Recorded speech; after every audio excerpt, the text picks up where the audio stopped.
In this video, we're going to look at all the calculations and functions associated with the five-figure plot, or the box and whisker plot, or the box plot.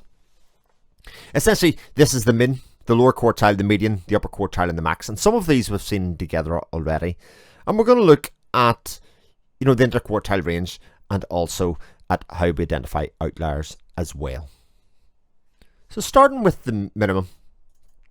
We'd seen this in a previous video, but if you wanted a recap, we'd use the function equals min. And to do that, we'll select the array from A1 to A10, just as done beforehand. So equals, let's Excel know we're going to do a fancy calculation. Then we're going to do minimum, or min, and then open the bracket, and inside we'll put the function. And make sure we close our brackets, and that'll give us the minimum value, which you could have seen just by looking at it. The max we have also seen beforehand, and that's equal max. Select the array and close your brackets, and again you can eyeball and see that the maximum value is 99. The lower quartile, the median, and the upper quartile. Well, we've seen how we can use the median function directly to do the median, but I'm going to show you an alternative way that fits with the lower quartile and the upper quartile. So the function that we're looking for, if I start to type equals quartile, you'll see that quartile AXC and quartile INC, we've got two values here. We are going to use the quartile.axc version, the exclusive version of this. And if I do that, you'll see in the instructions that come after it, it says array, which we know how to do. Select the set of values that we want to pick from, and then quart. We'll see that they're separated by a comma here as well. So let's just see what happens after I select my array. My array is from A1 to A10 separated by a colon for selecting array. And then we're going to put a comma.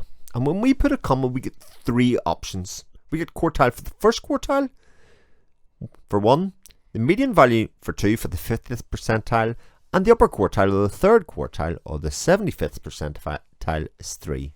Now we can either put in 1, 2, and 3 here, or we can double click on the one that we want. And for the lower quartile, we want the 25th percentile, and I'll hit that. That fulfills all the criteria that we need for quartile AXC, and we close the bracket. If I do the same thing, but this time we'll do quartile.axc, and we'll do array, and instead of selecting the median value 2, I'll type 2, and that'll give me that my median value is 69.5. For the third time on the upper quartile, we're going to use the same function. And I should point out that if instead of clicking it you want to select it, don't hit enter, hit tab. Tab selects it and starts it off right with the bracket null open already. And we'll do our comma and click 3, and that will give us our values for upper quartile for 10 values. Very nicely done. The only one that's missing now that we might want is the interquartile range, and the interquartile range is a difference between the upper quartile and the lower quartile. We already have those values worked out.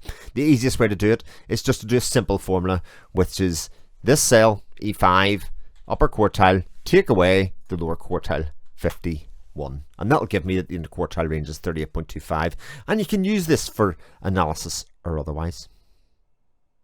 We have two little calculations left to do. We've got to look at the limit for the lower outlier and the limit for the upper outlier. Now you may remember that the lower outlier is where you take the lower quartile value and you take away 1.5 times the interquartile range. We are going to build a simple formula for this. So this is the lower quartile value, which in this case is found in E3, and I can click on it or type it. Take away 1.5, and remember that to do times in Excel, we use a star. To work at the interquartile range, we can either do the upper quartile minus the lower quartile in brackets, because remember we want to do that first, or we have it worked out here in E8. If I hit enter, that will tell me where the lower quartile cutoff would be, which is minus 6.375, and it's not applicable as their lowest value is 40. Similarly, our upper quartile is their upper quartile value. Remember to hit equals, pick our upper quartile value, and do 1.5 times the interquartile range added on. And that'll give me 146.65, which again is not applicable in this case.